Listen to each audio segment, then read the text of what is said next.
नमस्कार शेतकरी मित्रांनो. आले व हळद पिकामध्ये सध्या 15 मे पासून पुढे आपल्याकडे लागवड अपेक्षित आहे. मग आता हे सगळं करत असताना आपल्याला सगळं महत्त्वाचं पहिल्या विषयाकडे लक्ष दिलं पाहिजे, ते म्हणजे बेणे प्रक्रिया. आता बेणे प्रक्रिया का बरं केली पाहिजे? याचा तीन महत्त्वाचे रिझन आहेत. एक म्हणजे की जी कंदकुज आपल्याकडे येत असते ती वेगळ्या बुरशांमुळे येत असते. म्हणजे थोडक्यात काय, पिथियम, रायझोक्टोनिया, फ्युझेरियम, फायटोप्थोरा किंवा अजून जे काही अडचणी असतात, तर ती येऊ नये यासाठी सुरुवातीलाच आपण प्रिव्हेंटिव्ह काम केलं तर आपल्याला ते फायदेशीर ठरेल.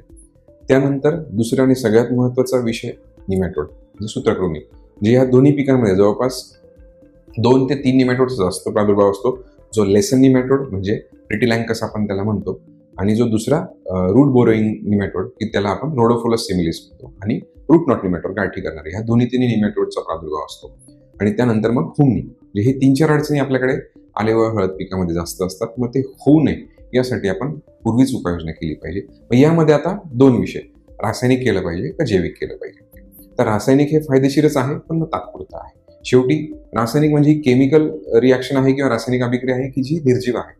पण जैविकमध्ये आपण ट्रायको, सुडो, बॅसिलस किंवा एखाद्या रूट मित्र किट सारख्या एखाद्या किटचा वापर केला आणि सोबत त्यांना फीडिंग मटेरियल म्हणून किंवा त्यांच्या ऍक्टिव्हेशनसाठी सॉईलमध्ये जाऊन देखील काम करण्यासाठी अमेरिकेचं स्ट्रायगोट्रिट याचा एकत्रित वापर केला तर आपल्याला ते फायदेशीर ठरू शकतं. मग यासाठी आपल्याला काय करायचं आहे, 100 ते 150 लिटर पाणी घ्यायचं आहे किंवा गरजेनुसार जेवढं लागेल ते, आणि त्याच्यामध्ये ह्या किटचा वापर करायचा आहे आणि ह्या ट्रीटचा वापर करायचा आहे. आणि मग त्यामध्ये आपलं बेणं बुडवून ठेवायचं आहे साधारणतः 10 ते 15 मिनिटांसाठी. त्यानंतर सावलीत वाळवून त्याची लागवड आपल्याला करणे आहे. मग यासाठी आपल्याला सविस्तर जर माहिती पाहिजे असेल आणि आपल्या पिकाला आपल्याला साधारणतः बेण्याला किती औषध वापरलं पाहिजे, या सविस्तर माहितीसाठी तुम्ही आम्हाला संपर्क करू शकता. धन्यवाद.